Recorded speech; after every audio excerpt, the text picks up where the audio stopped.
Chanting ED Hooch is becoming the new hustle in Zimbabwe.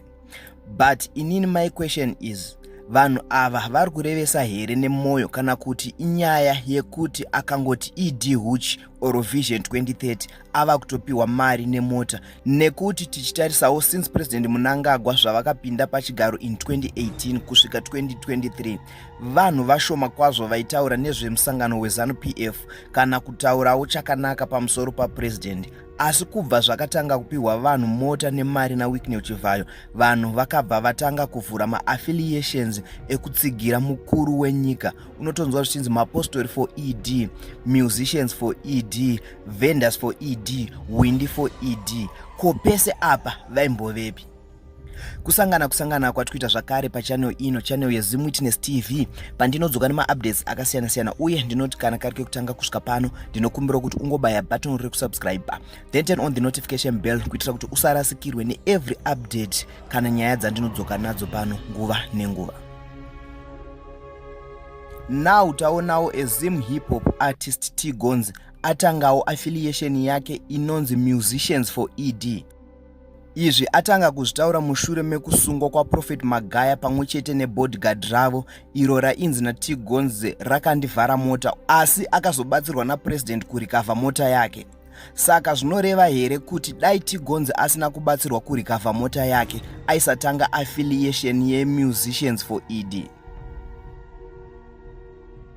Yes sir, hitmakers for ED, musicians for ED. You know what time it is. Kutopinda muviri wese baba. Okay, so zvikiitika pa ndezvekuti mukuona chi guys, look into my eyes.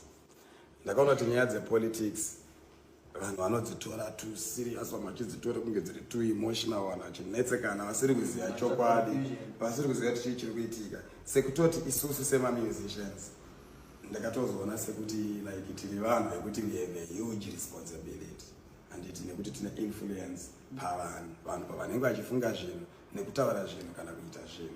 Kunzisa guys, like I always say guys, inini hangu ndinotofila bad kuti zvinhu izvi zvinhu zvandaingofila but ndisingazvicommunicate, yet it's the most important thing for Zimbabwe. Saka isusu sema-musicians, inini ndiri pana basa T Gonzi, inini ndiri pana basa apa zvisiri zvokunzi hanzi isusu tine chatiri kuda takazvimiririra. We talking for nyika yese kuti guys, the plan is president wedu anelava ndikwanenge kuitika zvese zvaunoziva nezvaunonzwa uchinzwa zvandiri kutaura right now kana zvisina kufanana you think kuti ndikupenga hameno zvandiri kutaura wazera kozi ndo zvawakajaizwa.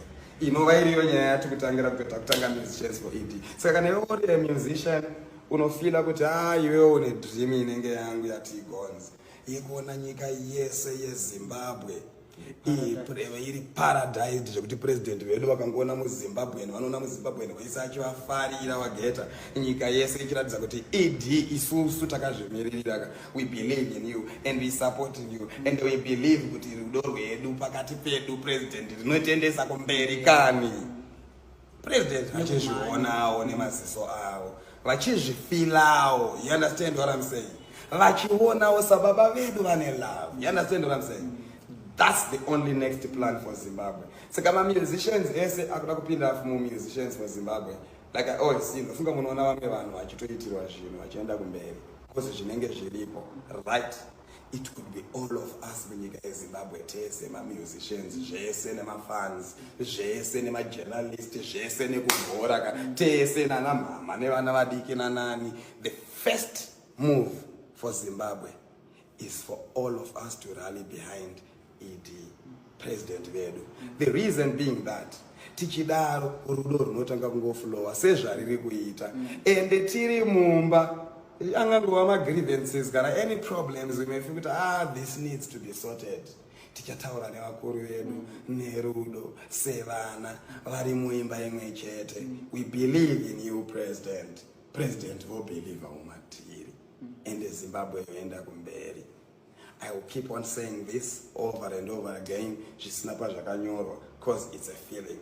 Saka kana iwe uri musicians ari kufilawo like that, anoshuwira zvinhu zvakadaro aziya ndibate, because zvinhu izvizvi zviri kudiwa munhu wese anozviti inini ndinoimba ndinokwanisa kuva influential zvisina kuti hanzi kuchazova election zvisina kunzi hanzi chii ndikutaura zvinhu zvekuti maitikiro anoita zvinhu muZimbabwe makaizwa ranhasi nedate ranhasi cause idinsatigons I'm just about kukuudzai zvinhu zvamunoudzwa navanhu vakangwara vachitadza kuzvitaura uro zvamusingaudzwe nevamwe vanhu vachitanga vari kutya here nekuita sei yet we are the artists we pave the way nyika inovakwa nevene vayo vafunga ndiri kunyebedzera for something it's okay muchafunga kuti ndiri kurevesa for something ende kana akagara watotanga nhasi waziya you see kuti Zimbabwe zvinhu zvedu zvese sekuti tinogara tichifara trust in me I'm saying it ndakazvimirira ndakamirira Aishan ndakamirira Mwari ini zita rangu ndinonzi Tina Ishe Gonzalo ndambova ndakachinja story yangu kuti Idi Shebet Shebeti munzeve vawaurayo. Then tiri papo ndine imwe nyaya yava Bobby Makaza vanozikanwa nekuti ndivo vakatanga kuti ED Huch vanobva kwaMurewa avo vaimbova mujeri nemhosva yerep vakazoburitswa nechirongwa chaPresident Mnangagwa chePresidential Amnesty.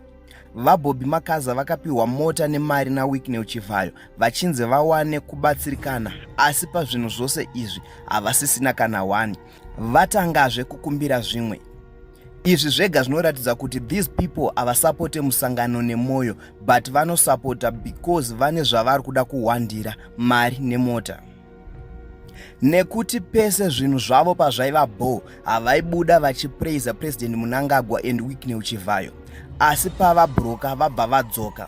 So ladies and gentlemen, ndikuda kukuplayira video rava Bobby Makaza vachitaura, asi kana mapedza kuona this video, let's meet in the comment section muchitiudzawo zvamunofunga pamusoro penyaya iyi, nekuti some people are tricking president and ZANU-PF vachinyepera kunge vanoida, but kumashure vaine zvavari kuda. So ladies and gentlemen, ngatisangane mucomment section muchitiudzawo zvamunofunga panyaya iyi. Zvamunoda muchazviwana mujinge matenda kuti shumba ndiAbrahama wevatema kuti shumba ndiAbrahama wevatema marapta muchamawana mujinge matenda kuti shumba ndiAbrahama wevatema kuti shumba ndiAbrahama wevatema marapta muchamawana mujinge matenda kuti shumba ndiAbrahama wevatema kuti shumba ndiAbrahama wevatema vechidiki zvamunoda muchazviwana mujinge matenda kuti Chivayo ndiAbrahama wevatema kuti Chivayo ndiAbrahama wevatema ana mai zvamunoda muchazviwana mujinge matenda kuti Chivayo ndiAbrahama wevatema kuti Chivayo ndiAbrahama wevatema vana baba zvamunoda muchazviwana mujinge matenda kuti Chivayo ndiAbrahama wevatema kuti Chivayo ndiAbrahama wevatema. Ameni. Ndara makadikwa imeni vanhu vanokuzivai vamwe vakutokukanganwai waudzei kuti ndimani? Bobby Makaza chanzi uchi baba uchi murume uchi murume okay president wedu yeyo uchi chao aneza kuerera baba anaja kuti wese watichiziva chivarikuona. Alright, ndiudzei muri kugara kupi mazuva ano? KwaMurewa. Okay. What 10? Okay.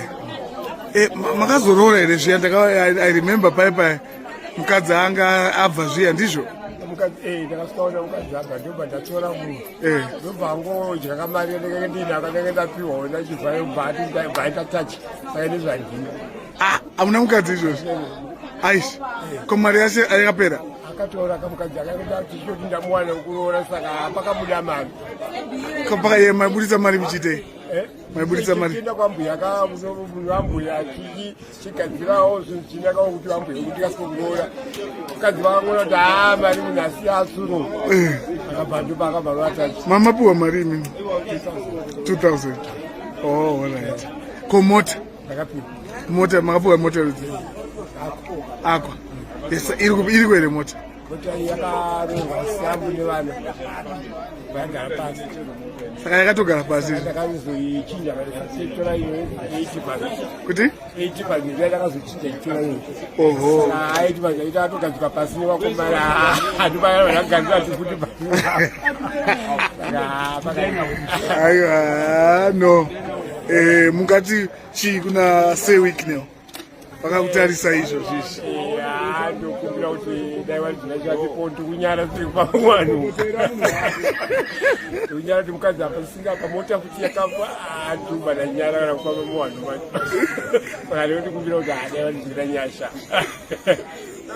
havana kunzwira nyasha is a good man hazvina matike baba hazvina matike maka zvakadaro hazvina matike hamana matike anenge aitoneka kuti munhu ndakatoona mhindikini akaona mdzimaika pamba panenge pagadzika havachada ndikutaura kuti hai mari akakajeka saka aiwa choti munhu iye apa munhu akatonga mari akaenda namiki alright baba imunoitei basa remaoko aiwa iyo zvinongorima munogara pamba muchingorima aiwa hapa kwachira kuti toone tokuzvozvira zvina kuiswa waya saka toti wakarimba dzomombe dzinovaya pamwe zvazvikabva tokurakura tozazvikopedza futi saka inzara panzara handiti aiwa baba bobi imboitai kahuchi imboitai vakurangarirei vanhu vazive munakabva huchi baba murume huchi chaiwo chaiwo huchi usisina mazana tapinda mukaenda nehuchi takogara muhuchiwo nekusingaperi 2030 baba apa vhizheni inenge chinakidza baba saka totarisira kuti dai vanhu vese tangovhuta zvakaitiona kuti museri macho munei ndotaona huchi chaiwo chaiwo kotiuraona kuti museri macho futi munei